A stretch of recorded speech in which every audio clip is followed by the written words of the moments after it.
Voilà, shalom, chers frères et sœurs, soyez une fois de plus encore abondamment bénis. Aujourd'hui, par la grâce de Dieu, nous sommes dans la suite, voilà, de la première partie de notre étude approfondie sur la Trinité.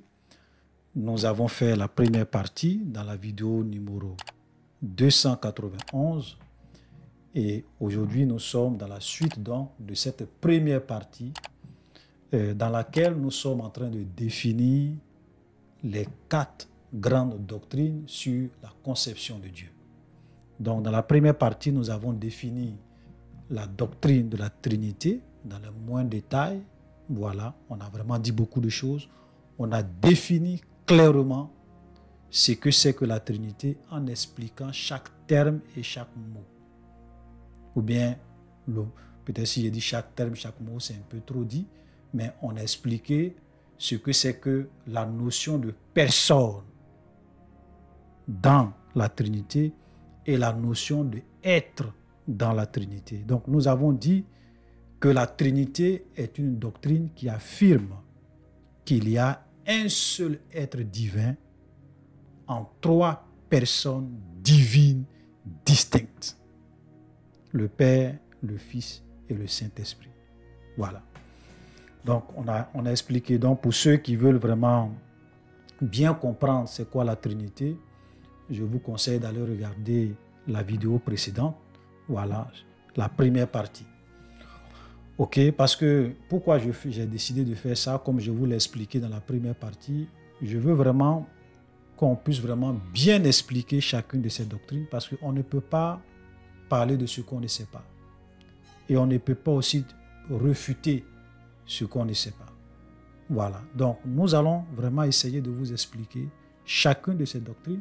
Et comme je le disais, ça va vous permettre vous-même d'apprécier, de savoir si vous voulez croire dans la Trinité, ou vous préférez croire au modalisme, vous préférez croire dans l'arianisme, ou bien si vous préférez croire au trithéisme.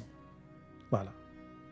Donc, je vous prie encore une fois de plus, voilà, de me suivre attentivement. Comme je le dis, la première partie, c'est simplement la définition des termes, l'explication des doctrines, sans trop rentrer dans la parole de Dieu. Voilà, quand on va finir de définir les termes, définir chacune de ces doctrines, dans une deuxième phase, nous allons maintenant rentrer dans la parole de Dieu et maintenant expliquer ce qui est vrai, ce qui est faux. Voilà. Donc, c'est pour cela que je disais, ne soyez pas pressés. Voilà, écoutez-nous attentivement. N'allez pas vite en besogne, parce que j'ai vu même un frère qui a commencé à faire déjà des commentaires pour essayer déjà de nous dire que non, nous voulons imposer notre compréhension de la Trinité aux gens, etc., etc.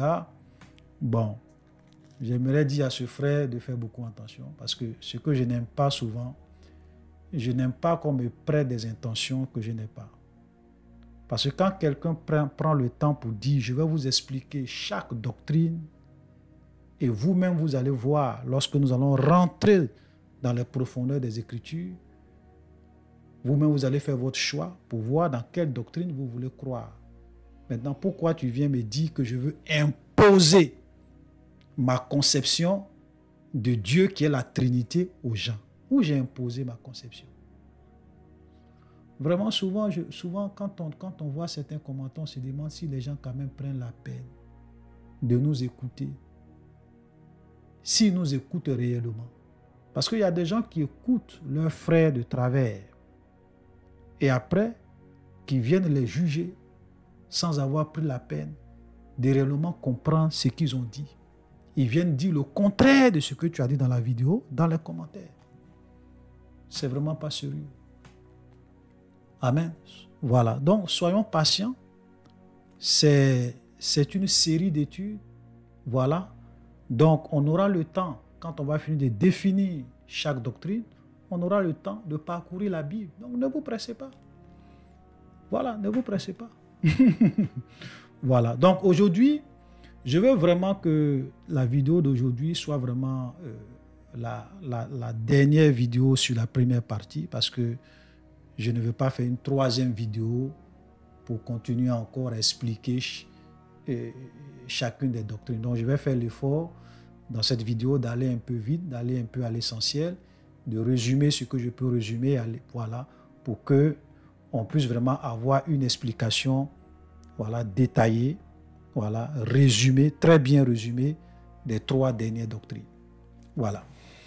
Donc, nous allons commencer avec la deuxième doctrine qui est la doctrine du modalisme.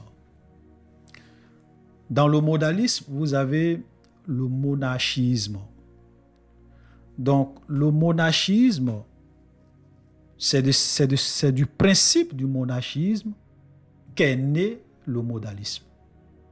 Le monachisme dit, ça c'est vraiment l'une des conceptions fortes, ou bien l'une des paroles très fortes, l'une des affirmations principales du monachisme. Je peux même dire, c'est le postulat du monachisme. C'est-à-dire que le monachisme, ou bien comme on appelle le modalisme, découle de ce postulat. Même l'arianisme découle de cette affirmation ou bien de ce postulat. Quel est ce postulat? Quelle est cette affirmation du monachisme? Le monachisme dit: il n'y a pas de place en Dieu pour une pluralité. En un mot, il ne peut pas avoir plusieurs personnes en Dieu. Donc, pour dire que la Trinité est fausse. Donc, le monachisme s'oppose à la Trinité. Parce que la Trinité dit un seul Dieu, en 3 personnes distinctes. Le monachisme dit c'est faux, faux, archi faux. Donc, il n'y a pas de place en Dieu pour une pluralité. Ça, c'est le postulat, l'affirmation principale du monachisme. Donc, à partir de cette affirmation, il y a 2 groupes de doctrines qui sont nés. Il y a ce qu'on appelle le monachisme dynamique, qui n'est rien d'autre en réalité que l'arianisme ou bien l'unitarisme que nous allons expliquer. Donc, la 3e doctrine. Donc, le monachisme dynamique dit que puisqu'il ne peut avoir qu'une seule personne en Dieu, Jésus n'est pas Dieu. Jésus n'est pas divin. Ce n'est pas un être divin. Il n'est pas Dieu. Il avait en lui la puissance divine, mais il n'était pas une personne divine. De la même manière que nous, on peut avoir en nous la puissance de Dieu. Voilà, le Saint-Esprit peut réellement nous utiliser puissamment. On peut faire des miracles, on peut faire des choses, mais on a la puissance de Dieu en nous, mais personne d'entre nous ne peut dire qu'il est Dieu. Donc c'est comme cela que Jésus est. Donc pour eux, Jésus était simplement un simple homme. Purement et simplement un simple homme, le Messie et le prophète.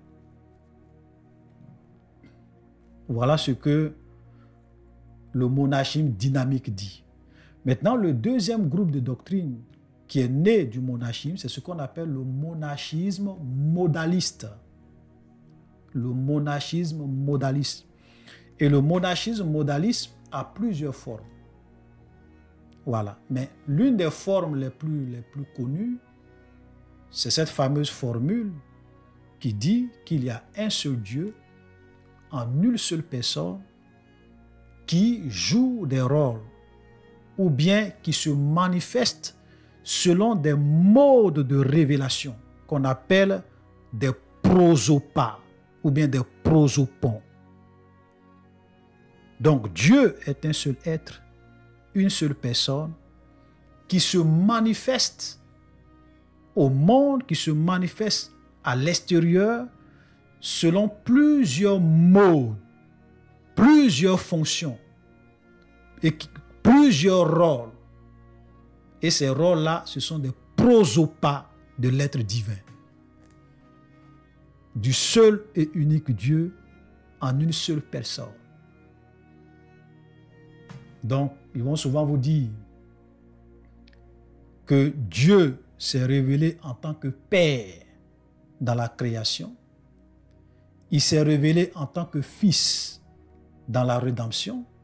Il s'est révélé en tant que Saint-Esprit dans la sanctification.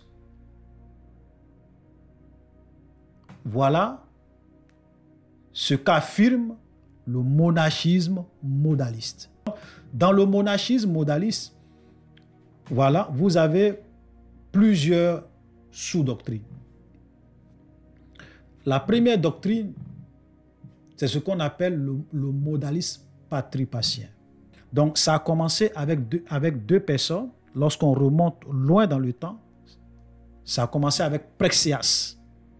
Praxéas et Noétus. Ces deux personnes sont venues de l'Asie mineure vers la fin du IIe siècle. Voilà, fin du IIe siècle, début du IIIe siècle. Donc, vers la fin du IIe siècle, ils sont venus s'installer à Rome. Et c'est à Rome qu'ils ont commencé à enseigner cette doctrine, à développer cette doctrine. Et leurs disciples ont réellement pris cette doctrine et l'ont répandue.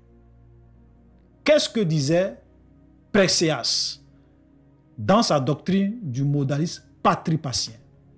Praxéas disait simplement que il y a un seul Dieu en une seule personne divine, et cette personne, c'est le Père. Donc, seul Dieu, seul le Père est Dieu. Seul le Père est l'être divin. Seul le Père est Dieu. Mais il ne s'arrête pas là. Il dit, c'est le Père lui-même qui s'est fait homme, qui a pris une chair, qui est devenu homme et qui est venu dans ce monde pour nous sauver. Et parce qu'il s'est fait homme, on dit qu'il est le Fils de Dieu. Mais le Fils de Dieu, c'est le Père lui-même dans un corps, dans une chair. Le Père lui-même qui s'est fait homme. Donc, Praxéas disait que quand Jésus avait faim, c'est le Père qui avait faim. Quand Jésus avait soif, c'est le Père lui-même qui avait soif. Quand Jésus dormait, c'est le Père lui-même qui dormait.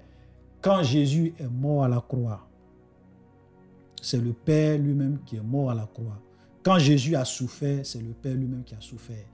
Et parce qu'il avait dit que parce que le Fils a souffert à la croix, donc c'est le Père lui-même qui a souffert à la croix, on a appelé cette doctrine-là le patripatianisme.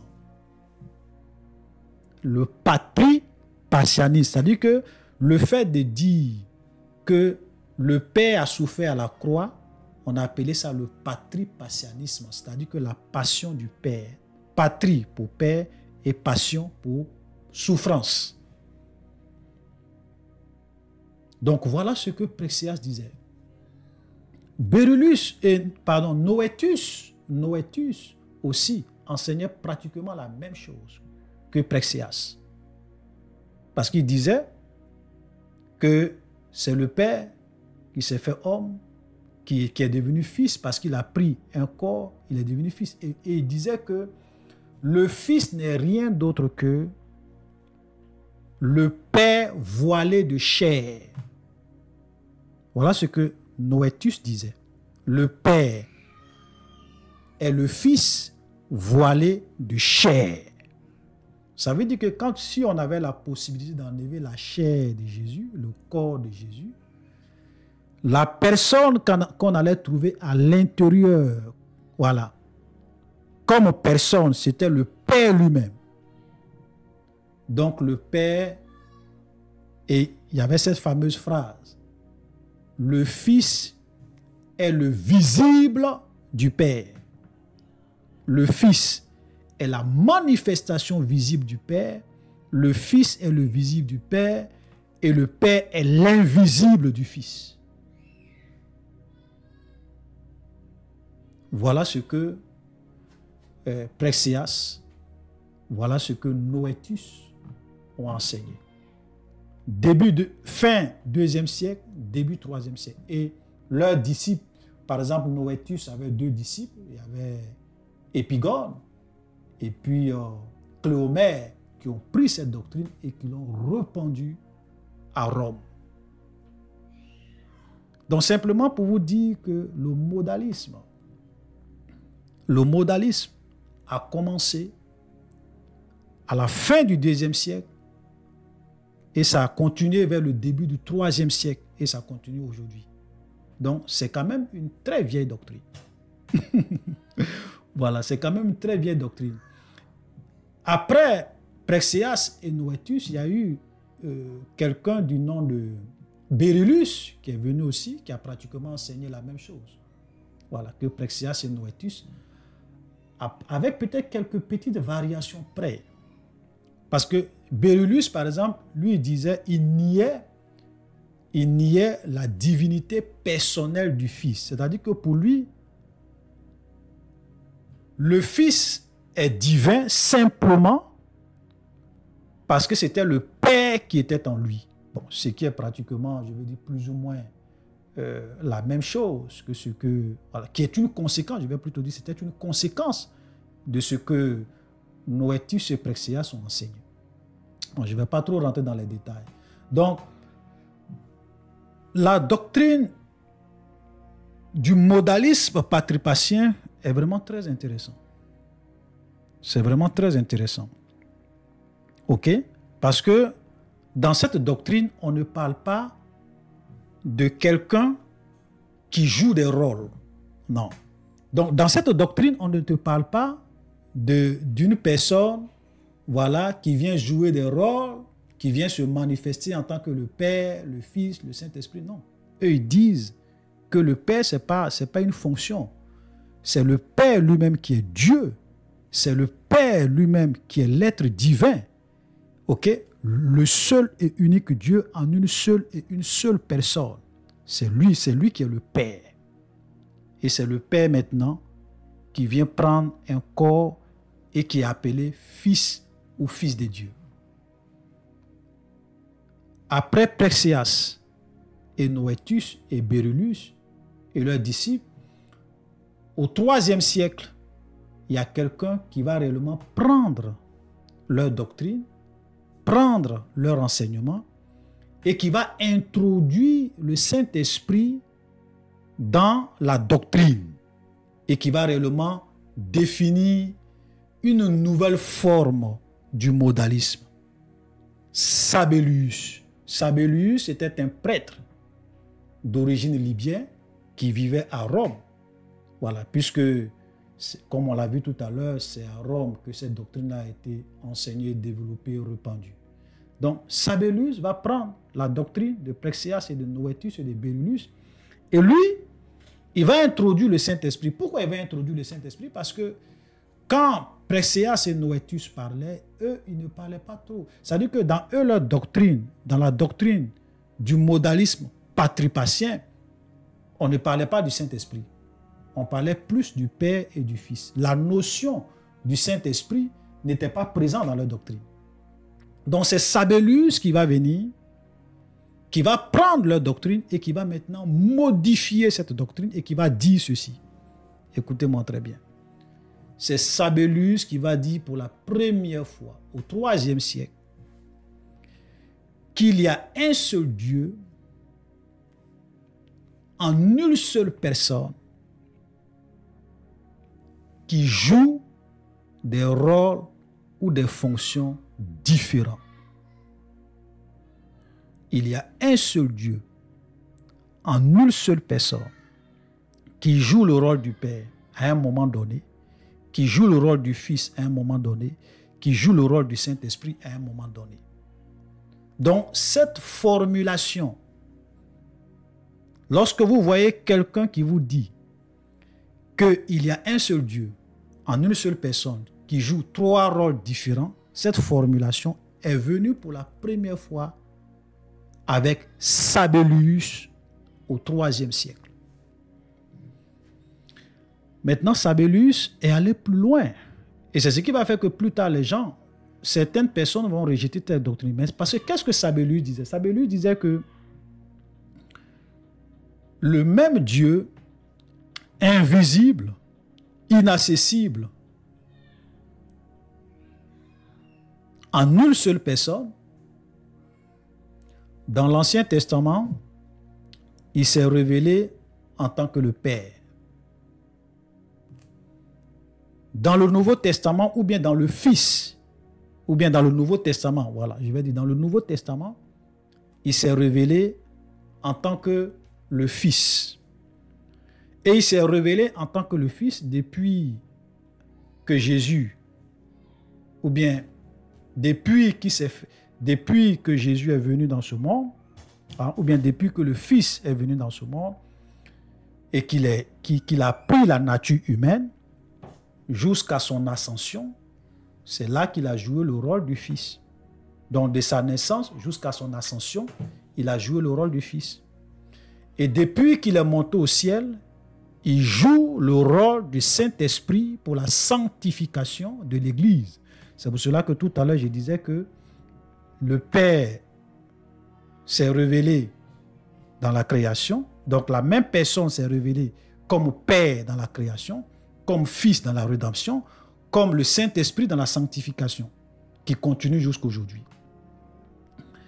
Et il va plus loin en disant que lorsque la même personne, voilà, le même Dieu joue le rôle du Père, le Fils et le Saint-Esprit n'existent pas. Quand il joue le rôle du Fils, le Père et le Saint-Esprit n'existent pas, parce que c'est la même personne qui est en train de jouer le rôle du Fils. Et quand il joue le rôle du Saint-Esprit, le Fils et le Père n'existent pas. Voilà ce qu'enseignait Sabellius. C'est pour cela qu'on a appelé cette doctrine la doctrine du sabellianisme.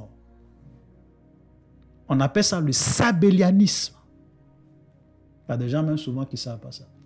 C'est pour cela que souvent quand je vois des gens qui viennent et qui disent des choses, souvent on se demande, est-ce que tu sais de quoi tu parles? Il y a des gens qui ne connaissent même pas Sabellius. Ils ne connaissent même pas le sabellianisme. Mais tu le vois, oh Dieu, on a un seul Dieu en une seule personne qui joue des rôles, la fonction du Père, la fonction du Fils, la fonction du Saint-Esprit. Sabellius, le sabellianisme. Le sabellianisme. C'est Sabellius qui a donné cette conception. Et donc, dans la conception de Sabellius, écoutez-moi très bien, le Père n'est pas une personne. Le Fils n'est pas une personne. Le Saint-Esprit n'est pas une personne. Ce sont des fonctions. Ce sont des rôles. Ce sont des prosopas. C'est-à-dire que des manifestations extérieures de la personne divine. Ça veut dire quoi? Pour faire simple. C'est-à-dire, quand je dis par exemple que j'occupe le poste de président, le poste de président n'est pas une personne. Le poste de président n'est pas une personne. Mais le poste de président est occupé par une personne, peut être occupé par une personne. C'est-à-dire qu'une personne peut jouer le rôle de président ou bien peut occuper le poste de président. Mais le poste de président même n'est pas une personne, on est d'accord. Puisque c'est ce que Sabellius enseignait, c'est-à-dire que Dieu là, il est invisible. Personne n'a jamais vu Dieu. Donc la personne de l'être divin, la personne de Dieu, pour se révéler aux hommes, il prend des masques. C'est ce qu'on appelle des rôles, c'est-à-dire qu'il met un masque sur lui et il vient se révéler comme le Père. Quand il finit de se révéler comme le Père, après, il enlève son masque, il met maintenant le masque du Fils. Là, il vient dans le monde comme le Fils. Quand il finit de jouer le rôle du Fils, il enlève le masque du Fils, il met maintenant le masque du Saint-Esprit et il vient jouer le rôle du Saint-Esprit. Donc, le Père, le Fils et le Saint-Esprit ne sont pas en réalité des personnes, mais ce sont des postes, des fonctions, des rôles d'une personne qui est Dieu, qui est l'être divin, qui est la personne divine. Ça, c'est souvent des détails que les gens souvent qui enseignent le sabellianisme ne font pas attention. Parce qu'ils vont vous dire, oui, le Père, c'est une personne. Le Fils, c'est la même personne. Le Saint-Esprit, c'est la même personne. Mais c'est la même personne dans quel sens? Dans le sens où c'est la même personne derrière qui joue, ou bien qui joue ses rôles, ou bien ses fonctions. Mais le Père, le Fils, le Saint-Esprit même ne sont pas en fait des personnes à proprement dit. Le poste de président est la personne qui occupe le poste de président. Le poste de président, ce n'est pas une personne. C'est pour cela que Sabellius, il était clair. Il disait que lorsque Dieu est en train de jouer le rôle du Fils, le Père n'existe plus. Le Saint-Esprit n'existe pas. Quand il joue le rôle du Saint-Esprit, le Père n'existe plus, le Fils n'existe plus. Et de façon successive, il ne peut pas jouer tous ces rôles-là de façon simultanée. Le sabellianisme au IIIe siècle, avec Sabellius. Une autre forme du modalisme, voilà, c'est ce qu'on appelle le pentecôtisme unitaire. On les appelle aussi le pentecôtisme unicitaire, ou bien les unitariens, ou bien le mouvement de Jésus seul. Souvent, on les appelle aussi, bon, ce sont des noms qu'on leur donne, hein, le mouvement Jésus seul. Pourquoi on dit Jésus seul? Parce que pour eux, dans leur doctrine, il y a un seul Dieu, en une seule personne, et cette personne-là, c'est Jésus. C'est Jésus-Christ. Voilà. Donc, c'est ce Jésus-Christ-là qui réellement joue, se manifeste comme le Père, oui. C'est Jésus-Christ qui se manifeste comme le Fils. C'est Jésus-Christ qui se révèle comme le Fils. En fait, ils sont un peu différents du sabellianisme dans le sens où eux, ils disent que Dieu ne s'est pas révélé de façon successive. C'est-à-dire qu'on ne peut pas dire que lorsque Dieu est en train de... Dieu se révèle comme le Fils, le Père n'existe plus. Ou bien le Saint-Esprit n'existe plus. Non. Pour eux, Jésus-Christ peut jouer les trois fonctions en même temps, de façon simultanée.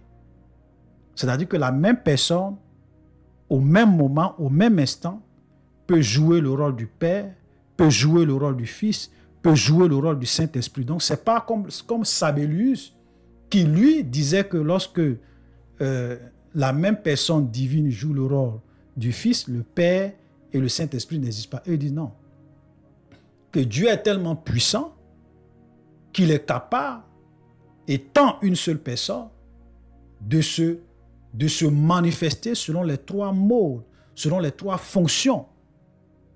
Donc, il peut se manifester en tant que Fils, il peut se manifester en tant que le Saint-Esprit, il peut se manifester en tant que Fils. Et vous savez, pourquoi eux, je vais dire, l'une des raisons, c'est que l'une des raisons, c'est que le sabellianisme ne pouvait pas répondre au baptême de Jésus. Parce que lorsque Jésus est sorti de l'eau, on voit le Fils. On voit le Saint-Esprit descendre sur le Fils comme une colombe. Même si, bon, il y a des gens qui vont dire, oui, on dit comme une colombe, mais même si c'est comme une colombe, ou bien sous la forme d'une colombe, c'est quand même le Saint-Esprit sous la forme d'une colombe. Est-ce que l'eau, puisque souvent vous-même vous le dites, vous dites que l'eau peut être à l'état vapeur, à l'état gazeux, à l'état liquide, à l'état glace, ok? Voilà, à l'état solide. Mais l'eau qui est à l'état solide, c'est toujours l'eau. L'eau qui est à l'état liquide, c'est toujours la même eau. On est d'accord? Voilà, donc le Saint-Esprit sous la forme d'une colombe, c'est vrai que c'est sous la forme d'une colombe, c'est sous l'apparence d'une colombe, mais c'est le Saint-Esprit. Et nous voyons une voix qui s'est fait entendre du ciel qui a dit « Celui-ci est mon fils en qui j'ai mis toute mon affection ». Tu vois? Donc ça déjà, ce seul passage-là contredit la doctrine du sabellianisme. Parce que le Sabellius lui disait, les trois fonctions, le Père ne peut pas les jouer simultanément. Il les joue de façon successive. Alors que là, nous voyons une manifestation du Père, du Saint-Esprit et du Fils. Donc, c'est pour cela que dans le pentecôtisme unitaire, le mouvement de Jésus, eux disent non, nous, on rejette le sabellianisme. Jésus-Christ étant la personne divine, étant réellement Dieu, il peut jouer le rôle du Père, il peut jouer le rôle du Fils, il peut jouer le rôle du Saint-Esprit. Et il y a certains parmi eux qui vont même vous dire que c'est Jésus-Christ, le Fils là, Jésus-Christ, c'est lui qui joue en fait, ou bien qui se révèle comme le Père et le Saint-Esprit. C'est-à-dire que c'est le Fils, qui est Jésus-Christ, qui se révèle comme le Père et le Saint-Esprit. Et je ne sais pas si vous voyez un peu la nuance. C'est-à-dire que ce n'est pas pour dire que Jésus-Christ joue le rôle du Père, Jésus-Christ joue le rôle du Fils, Jésus-Christ joue le rôle du Saint-Esprit. Non, le Fils, c'est Jésus-Christ. Maintenant, Jésus-Christ, il peut jouer maintenant les deux autres rôles. Il peut se manifester comme les deux autres, comme le Père ou comme le Saint-Esprit. Le pentecôtiste unitaire. Et pour eux, souvent, tout doit se faire au nom de Jésus. Toutes les activités religieuses doivent se faire au nom de Jésus. C'est pour cela qu'ils vont vous dire qu'on doit baptiser au nom de Jésus. Si tu n'es pas baptisé au nom de Jésus, tu n'es pas sauvé, ton baptême n'est pas valable, plein d'autres choses. Donc, aujourd'hui, vous avez beaucoup de personnes qui ont épousé cette doctrine, la doctrine du pentecôtisme unitaire qui vient du sabellianisme. C'est une autre forme du sabellianisme. C'est pour cela que tout à l'heure, je disais, il y a plusieurs formes de sabellianisme. Mais toujours est-il que la doctrine centrale, et c'est ce que je voulais que vous puissiez retenir, c'est vrai qu'il y a plusieurs formes, mais le fondement de cette doctrine, c'est qu'il y a un seul Dieu en une et une seule personne divine. Voilà. Une et une seule personne divine. Soyons clairs. Voilà. Voilà, donc nous allons voir la dernière forme de modalisme. Alors, cette dernière forme de modalisme est très intéressant. Okay? Pourquoi je dis que c'est très intéressant? Parce que c'est un modalisme qui est basé en fait sur le modalisme patripatien que nous avons vu, voilà, qui dit que il y a un seul Dieu en une seule personne qui est le Père et que c'est le Père lui-même qui s'est fait homme et qui est venu dans ce monde.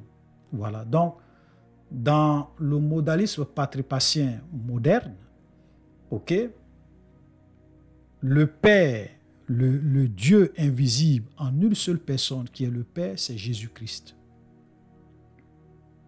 Et Jésus-Christ étant le Dieu, il a toujours été et il est éternellement conscient. Écoutez très bien, il est éternellement conscient qu'il est le Père, qu'il est lui-même le Fils, qu'il est lui-même le Saint-Esprit. Donc, il ne joue pas des rôles. C'est-à-dire un seul Dieu en une seule personne, Jésus-Christ, qui est en même temps le Père, qui est en même temps le Fils, qui est en même temps le Saint-Esprit. Donc, il est conscient éternellement. Jésus-Christ est conscient éternellement de tout temps, depuis toute l'éternité, qu'il est le Père, qu'il est le Fils, qu'il est le Saint-Esprit. Donc, une triple conscience de révélation. Une triple conscience de révélation. Peut-être que quand je dis ça comme ça, c'est un peu trop compliqué. Je vais essayer de donner un exemple simple pour qu'on puisse vraiment bien se comprendre. C'est-à-dire que cette doctrine a dit, c'est un peu comme si cette doctrine-là disait, je prends mon cas. Moi, je suis un homme, je m'appelle Olivier, je suis le frère Olivier. Donc, vous me voyez, je suis le frère Olivier. Mais le frère Olivier, il est informaticien, il est mécanicien, il est docteur. Il a toutes ses compétences. Il est mécanicien, le même frère Olivier. Il est docteur, le même frère Olivier. Il est informaticien, le même frère Olivier. Donc, si quelqu'un m'appelle pour dire « Ah, j'ai un problème avec mon ordinateur, j'ai un problème de logiciel », je règle son problème de logiciel parce que je suis informaticien. Je ne joue pas des rôles. Je suis réellement un informaticien. Si le même frère Olivier m'appelle pour dire, ah Olivier, vraiment, ma femme a un problème, vraiment, elle a des douleurs, je ne sais pas comment la soigner. Mais je peux la soigner. Parce que je suis docteur.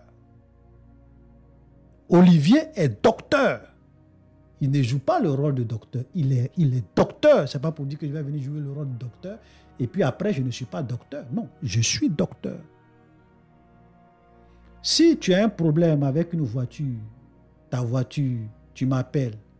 Je règle ton problème parce que je suis mécanicien. Donc, le même frère Olivier, il est docteur, il est informaticien, il est mécanicien. Donc, dans cette doctrine, eux, ils disent un seul Dieu en une seule personne qui est Jésus-Christ, qui a toujours de toute éternité, qui a toujours été le Père, qui a toujours de toute éternité été en même temps le Fils, qui a toujours de toute éternité été le Saint-Esprit. Une triple conscience de révélation de l'être divin. Il est triplement conscient qu'il est le Père, qu'il est le Fils, qu'il est le Saint-Esprit. Donc quand Jésus vient sur la terre et qu'il devient homme, c'est vrai qu'il y a la seule distinction entre lui et le Père, c'est une distinction de nature. Parce qu'il avait la nature humaine, puisqu'il est devenu homme, mais il avait aussi la nature divine. Donc, il était Jésus-Christ, Dieu, mais il avait une nature divine et une nature humaine. Mais c'était une seule, la même et unique personne. Donc, un seul centre de volonté, un seul centre de sentiment, un seul centre de conscience. Si on prend la définition de personne, voilà, dans la première partie. Vous comprenez? Voilà. Et je dois vous avouer que moi, je préfère, c'est-à-dire que si je devrais croire en une doctrine, en une forme, parmi les formes de modalisme, si je devrais croire en une version du modalisme, j'allais peut-être croire en cette version de modalisme.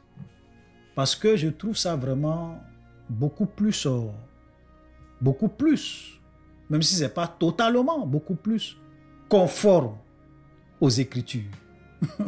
Voilà. Parce que Dieu n'est pas un acteur. Dieu ne peut pas jouer de rôle. Il ne peut pas jouer le rôle du Fils, ou bien se révéler en tant que le Fils, après se révéler en tant que le Père, après se révéler en tant que le Saint-Esprit, ou bien jouer tel rôle, après jouer tel rôle, mais en réalité, c'est juste des masques qu'il met pour venir se révéler aux hommes, mais il n'est pas ce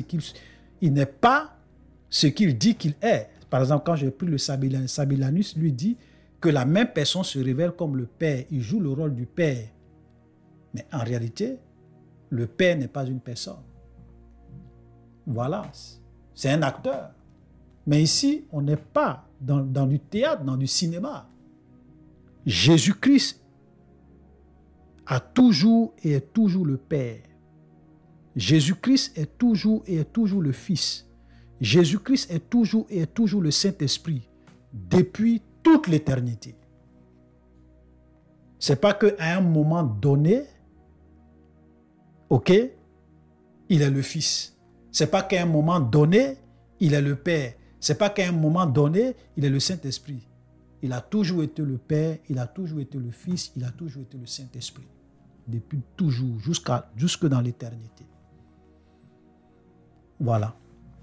Donc voilà, je vous ai présenté voilà, les différentes formes du modalisme. Voilà. Maintenant après, parce que quand on explique comme ça, au moins vous avez une idée. Maintenant après, quand on va rentrer dans la parole de Dieu, on va vous expliquer pourquoi cette doctrine, bien qu'elle soit vraiment intéressante, il y a des passages bibliques qui contredisent cette doctrine. Voilà. Il y a des passages bibliques qui contredisent cette doctrine. La troisième doctrine que nous allons voir, c'est la doctrine de l'arianisme. Voilà. Donc l'arianisme dit et affirme qu'il y a un seul Dieu en une seule personne, et cette personne-là, c'est le Père. Seul le Père est Dieu. Le Fils n'est pas Dieu. Donc l'arianisme nie en fait la divinité de Jésus. Et celui qui a commencé à enseigner cette doctrine, il s'appelait Arius.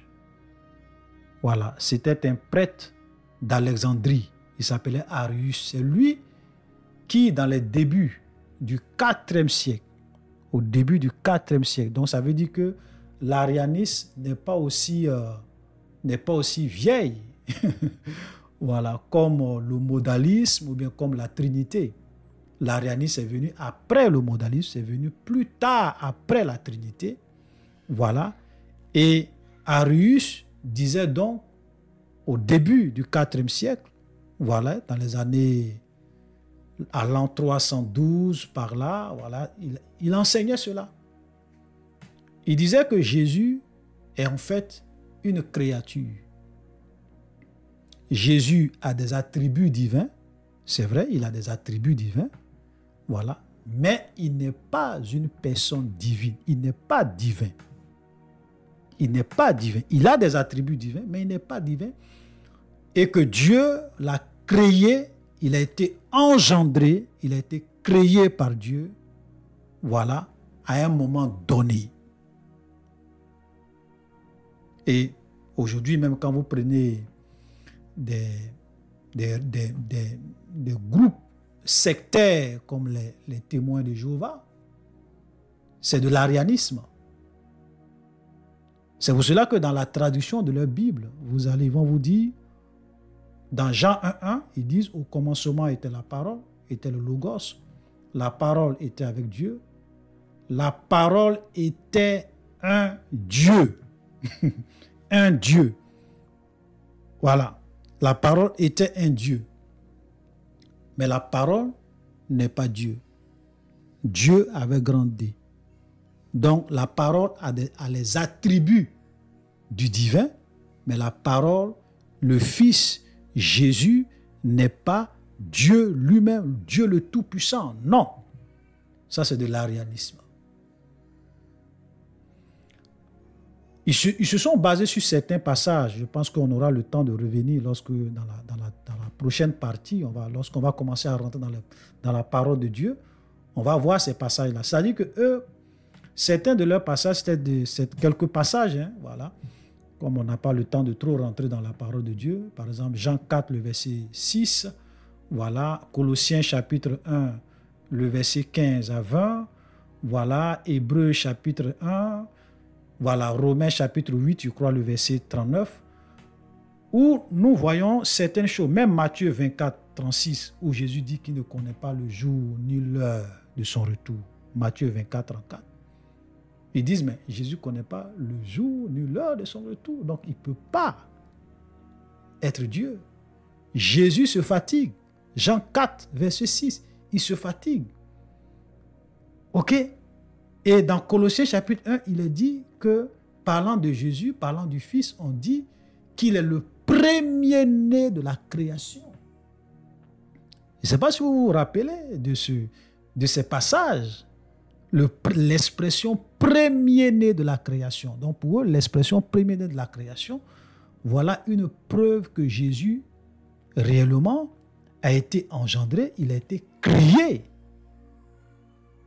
Voilà, et que comme il a été créé et que Dieu le Père lui a donné des attributs divins, c'est à partir de ces attributs-là qu'il a pu créer le monde, les cieux. Donc c'est un peu comme quelqu'un que Dieu a utilisé pour créer, mais il n'est pas divin, c'est pas lui le vrai créateur. Il a été un moyen, un instrument entre les mains de Dieu pour créer, mais il n'est pas Dieu, il n'est pas Dieu le Père lui-même. Voilà, donc voilà ce que l'arianisme. Quand vous prenez l'arianisme enseigné par les témoins de Jéhovah, ils vont vous dire que le Saint-Esprit, en réalité, n'est pas une personne. Le Saint-Esprit, c'est une force. Le Saint-Esprit, c'est une force. C'est une force impersonnelle. Ça dit que c'est une force, c'est une puissance, mais ce n'est pas une puissance qui est une personne. Non.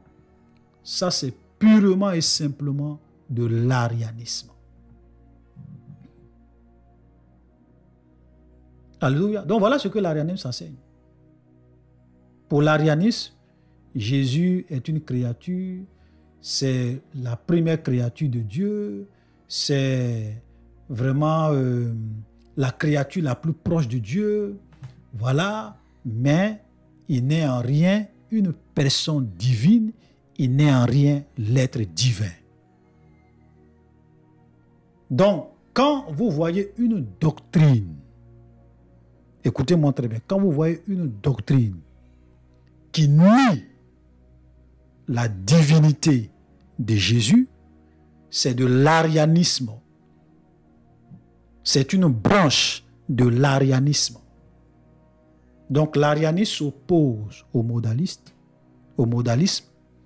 L'arianisme s'oppose à la Trinité. L'arianisme s'oppose au trithéisme. Parce que ces trois, comme on appelle, ces trois doctrines croient en la divinité de Jésus. Voilà. Mais l'arianisme, non. Pour l'arianisme, il n'est pas question de dire que Jésus est Dieu ou est un être divin, ou bien est l'être divin, puisqu'il y a un seul être divin. Est l'être divin. Il a les caractéristiques de l'être divin, certains attributs de l'être divin, mais il n'est pas l'être divin. Il n'est pas Dieu le Tout-Puissant. Quand quelqu'un vous dit que Jésus n'est pas le Dieu Tout-Puissant, que c'est le Père qui est le Dieu Tout-Puissant, c'est de l'arianisme. Et c'est une doctrine, je le répète encore, qui a commencé au IVe siècle, au début du IVe siècle. Et donc l'arianisme, bien sûr, arrivé à un moment donné, ça va disparaître. Parce que ça ne pourra pas, je veux dire, résister à l'épreuve du temps. Après la disparition de l'arianisme, il y a une autre doctrine qui va réapparaître au XVIe siècle, qu'on appelle l'unitarisme. L'unitarisme également, c'est aussi une doctrine qui affirme que Dieu est une seule personne.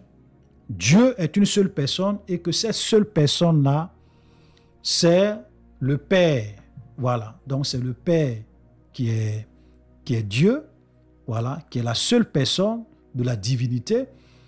Et l'unitarisme reconnaît Jésus simplement comme le Messie et le prophète. Et regardez ce qui est grave avec l'unitarisme. Ils ne reconnaissent pas Jésus comme Dieu, ni comme fils de Dieu. La précision est vraiment importante. J'ai dit, l'unitarisme, il nie la divinité de Jésus, comme l'arianisme, ok? Mais eux vont plus loin. Ils affirment que Jésus est simplement le Messie. Il est simplement le prophète. Il n'est ni Dieu. Et ce qui est grave, ils disent qu'il n'est ni fils de Dieu. Waouh! Alors que Jésus a dit aux Juifs, Jésus lui-même, il a dit aux Juifs, que comment celui que Dieu a envoyé et sanctifié, vous l'accusez de blasphème simplement parce que j'ai dit, je suis fils de Dieu. Ah, c'est Jésus lui-même qui dit. Il dit, vous m'accusez de blasphème parce que j'ai dit, je suis fils de Dieu. Mais l'unitarisme se dit que Jésus n'est ni Dieu, ni fils de Dieu. C'est simplement le Messie et un simple prophète. Donc ça vous fait penser à quoi? C'est la même doctrine, ou bien c'est la même conception de Jésus que l'islam. Et donc, l'arianisme a apparu au XVIe siècle. J'ai dit bien 16e siècle. Après la disparition de l'arianisme, l'unitarisme va apparaître au 16e siècle. Voilà. Et ça va apparaître dans des pays comme la Pologne, comme la Lituanie, et sous l'impulsion voilà, de certaines personnes comme Ferenc David et Jean Sigmund. Voilà, c'est eux qui vont vraiment impulser voilà, une certaine dynamique à cette doctrine. Et la première église, bon ça c'est selon mes recherches, la première église unitariste, voilà, la première église unitarienne va apparaître en Angleterre au XVIIIe siècle. Et puis cette doctrine aussi va apparaître aux États-Unis au XVIIIe siècle. Ok, donc ça c'est l'unitarisme. Donc souvent les gens confondent l'unitarisme et le modalisme. L'unitarisme, ce n'est pas le modalisme. L'unitarisme, eux, ils nient complètement la divinité de Dieu. Pour eux, Jésus est simplement le Messie, Jésus est simplement un prophète. Voilà. Il n'est ni Dieu, ni fils de Dieu. Ça veut dire qu'ils sont même plus graves que l'arianisme. Parce que l'arianisme, eux, ils disent que Jésus a des attributs divins, il est fils de Dieu. Voilà. Mais ici, on voit, Jésus n'est même pas fils de Dieu, Jésus n'est même pas Dieu. Voilà. Donc, vous voyez, donc c'est quelque chose de vraiment très dangereux. C'est une doctrine de démon. Vous voyez, l'arianisme, c'est une doctrine de démon. C'est-à-dire, quand vous voyez une doctrine déjà qui nie la divinité de Jésus, ok, ça, c'est une doctrine de démon. C'est une doctrine de perdition. C'est pour cela que les témoins de Jéhovah, c'est une fausse religion, c'est une secte. J'ai déjà même fait une vidéo sur les témoins de Jéhovah. Voilà, pour expliquer un peu qui a fondé les témoins de Jéhovah, quelles sont leurs doctrines, certaines de leurs doctrines, j'ai expliqué. Voilà, sur Apostasie TV, j'ai fait une vidéo sur eux. Donc, l'arianisme est très, très, très, très dangereuse. Ce n'est pas une doctrine qu'un chrétien même doit envisager, voilà, accepter. Mais je vous le définis, je vous l'explique. Et tous les passages qu'ils utilisent pour nier la divinité de Jésus, nous allons un peu revenir sur ça. Mais pour ceux déjà qui veulent, nous avons fait une vidéo de pratiquement 2 heures de temps. Voilà, 2 heures de temps où nous avons vraiment expliqué en long et en large la divinité de Jésus. Donc c'était vraiment une étude approfondie en nous plongeant dans la parole de Dieu pour prouver que Jésus-Christ est Dieu. Donc la dernière doctrine, c'est la doctrine du trithéisme. Voilà, le trithéisme. Et le trithéisme, c'est pas trop compliqué, hein? Voilà, quand vous pouvez le voir, on dit trithéisme. C'est-à-dire que cette doctrine-là affirme qu'il y a 3 principes divins qui forment une triade. En un mot, il y a 3 dieux. Quand on dit trithéisme, tri qui veut dire 3, théos qui veut dire Dieu, donc 3 dieux. Donc, cette doctrine, le trithéisme enseigne qu'il y a 3 dieux distincts ayant des sphères de pouvoir et des sphères d'influence distinctes, mais complémentaires. Ok, c'est un peu comme si dans le trithéisme, le Père est Dieu, le Fils est Dieu, le Saint-Esprit est Dieu, mais ce sont 3 êtres divins distincts. Le Père est un Dieu à part, le Fils est un Dieu à part, le Saint-Esprit est un Dieu à part, en tant qu'être et personne. Ok, voilà. De la même manière que moi, je suis une personne, peut-être mon grand frère est un autre être, une autre personne qui n'est pas moi, mon être et ma personne. Voilà, donc 3 dieux distincts. Ce n'est pas un seul Dieu, 3 dieux. Mais sauf que ils se complètent. Ils sont complémentaires. Donc, peut-être que le Père peut avoir, le Saint-Esprit peut avoir l'omniprésence, l'autre peut avoir l'omnipotence, l'autre peut avoir tel attribut. Donc, ça veut dire que une seule un seul de ces dieux ne peut pas avoir tous les pouvoirs. C'est-à-dire que le Père n'a pas à lui seul tous les attributs de Dieu. Le Fils n'a pas à lui seul tous les pouvoirs. Le Saint-Esprit n'a pas à lui seul tous les pouvoirs. Donc, le Père a une partie du pouvoir, le Fils a une autre partie du pouvoir, le Saint-Esprit a une autre partie du pouvoir. Donc, lorsqu'ils mettent leurs trois pouvoirs ensemble, voilà, ils sont complémentaires. C'est là qu'on peut dire que les trois ont tout pouvoir, mais un seul Dieu parmi eux n'a pas tous les pouvoirs. Donc, ils sont complémentaires, voilà. Ils ont des sphères d'influence différentes. Waouh! Donc, c'est ça le trithéisme. Trois dieux distincts. Et souvent, les gens confondent le trithéisme et la Trinité. Donc, souvent, quand vous voyez des gens dire que la Trinité, c'est trois dieux, non, c'est le trithéisme qui est trois dieux. Pour le trithéisme, c'est trois êtres divins, trois personnes distinctes en trois êtres divins distincts. Donc, ça fait trois dieux séparés. Et chacun a un peu de pouvoir. L'autre a une partie du pouvoir, l'autre a une partie du pouvoir, l'autre a une partie du pouvoir. L'autre a telle sphère d'influence, l'autre a telle sphère d'influence.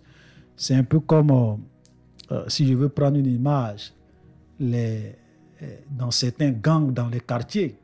Voilà, l'autre dit, voilà mon territoire, tu ne dois pas arriver ici. L'autre gang dit, bon, voilà les limites de mon territoire. Voilà, donc un gang ne peut pas aller sur le territoire de l'autre. Voilà un peu l'image que renvoie le trithéisme. Et le trithéisme, c'est une doctrine vraiment, je vais dire, c'est apparu au XVIe siècle. Vous voyez très bien que c'est vraiment loin dans le temps, au XVIe siècle. Et la première personne connue comme étant trithéisme, c'était Jean Philopon, voilà, qui a enseigné ça. Après lui, il y a eu d'autres personnes, bien sûr, qui sont venues, qui ont aussi cru en cette doctrine. Mais je vais dire, à notre époque, l'une des religions, voilà, ou bien le groupe religieux qui est trithéiste, ce sont les Mormons.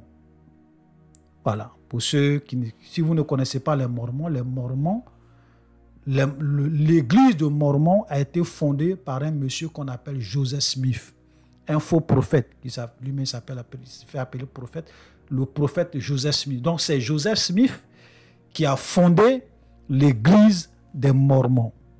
Et les Mormons sont trithéistes. Ce sont des polythéistes, parce que le trithéisme n'est rien d'autre que du polythéisme. Mais sauf que le nombre de leurs dieux, eux n'ont pas 10 dieux, ils n'ont pas 20 dieux. Le nombre de leur divinité, le nombre de divinités dans le trithéisme, c'est 3 dieux. Le Père est Dieu, un Dieu distinct du Fils, le Fils est Dieu, un Dieu distinct du Père, 3 dieux distincts. Donc, c'est ça. Donc, Joseph Smith a déclaré et enseigné le trithéisme. Voilà ce que Joseph Smith dit. Voilà, pour ceux qui veulent peut-être des preuves pour aller vérifier. Joseph Smith déclare dans les enseignements, dans le livre, voilà, le livre Les enseignements du prophète Joseph Smith, à la page 370, il dit qu'il y a voilà ce qu'il dit, je traduis simplement, je vais lire ce qu'il a dit en anglais, voilà. I have always declared God to be a distinct personage. Jesus as a separate and distinct personage from God the Father, and that the Holy Spirit was distinct personage and a spirit. These three constitute three distinct personage and a three distinct God. Ça, c'est la déclaration de Joseph Smith dans son livre, Les enseignements de Joseph Smith. Donc, il dit clairement que le Père, le Fils et le Saint-Esprit sont trois personnes distinctes. OK? Et ils sont trois dieux distincts. Trois dieux distincts. Voilà. Donc ça, c'est clair. C'est officiel. Les preuves sont là. Les gens, ceux qui veulent, peut-être peuvent aller vérifier. Donc, Joseph Smith enseignait le trithéisme. Donc, l'église des Mormons, puisque le fondateur de l'église des Mormons, voilà ce que votre fondateur dit. C'est lui qui a créé cette église. Donc, souvent, il y a des gens qui peuvent être dans des religions, ils ne connaissent même pas les doctrines de ceux qui ont fondé cette église, de ceux qui ont fondé leur religion. Donc, chers frères et sœurs, nous allons nous arrêter là. Voilà, je pense que j'ai quand même fait l'effort d'essayer de résumer l'essentiel parce que je voulais quand même qu'on puisse déjà finir avec la définition de ces trois groupes de doctrines. Voilà, donc avec la première partie, nous avons donc défini, donc on finit ainsi. Donc nous avons ainsi fini de définir les quatre grandes doctrines ou bien les quatre grands groupes de doctrines. La Trinité, le modalisme et les différentes versions. Voilà. L'arianisme, ok, et le trithéisme. Maintenant, Dieu voulant, voilà, on va maintenant qu'on a fini de définir chacune de ces doctrines, nous allons maintenant rentrer dans les Écritures et nous allons voir que dit la Bible au regard de tout ça. Qu'est-ce qui est vrai? Qu'est-ce qui est faux? Voilà. Dans quelle doctrine est vraiment fiable? Voilà. Quelle doctrine est vraiment fiable? Je pense que déjà quand je regarde l'arianisme, on sait que l'arianisme est une fausse doctrine. C'est clair. Voilà. On sait aussi que le trithéisme est une fausse doctrine. Il n'y a même pas, je vais dire, voilà, ceux qui aiment citer Deutéronome 6.4, vous devrez citer Deutéronome 6.4. Aux gens qui croient au trithéisme, vous devez citer Deutéronome 6.4 aux Mormons. Voilà, Deutéronome 6.4 là, c'est pour des gens qui croient qu'il y a trois dieux. Voilà. Maintenant, on aura le temps de... Déjà, pour ceux même qui regardent, je pense que vous pouvez déjà regarder la vidéo que j'ai eu à faire sur la divinité de Jésus, pour prouver que Jésus est Dieu. C'est une vidéo qui dure 2 heures du temps. Donc, si vous finissez de regarder cette vidéo, déjà, vous allez comprendre qu'en réalité, l'arianisme est une fausse doctrine. Donc, je pense que pour les prochaines vidéos, nous allons plus regarder de près, voilà, nous allons plus regarder de près le modalisme et la Trinité. Entre ces deux doctrines, que dit la Bible? Voilà, shalom, chers frères et sœurs, soyez bénis. Voilà, si vous avez aimé cette vidéo, si vous avez appris certaines choses, voilà, mettez des likes. Et s'il y a peut-être une définition que j'ai donnée à une doctrine dont vous n'êtes pas d'accord, n'hésitez pas, vous pouvez, voilà, me dire en commentaire, voilà, où est-ce que je me suis trompé. Parce que vous savez, quand on essaye de comprendre, il y a tellement de doctrines, c'est vrai qu'on peut peut-être se tromper sur certains points. C'est possible. Voilà, donc je suis vraiment ouvert. Voilà. Donc si vous pensez que j'ai défini une doctrine qui n'est pas, que j'ai dit quelque chose sur une doctrine qui n'est pas correcte, sentez-vous libre de me le dire en commentaire, dans l'amour, dans la courtoisie, et surtout apportez-moi les preuves, voilà, de vos affirmations. Je serai vraiment très heureux, voilà, de corriger, voilà, si j'ai mal défini une doctrine. Donc, shalom, soyez bénis et à la prochaine.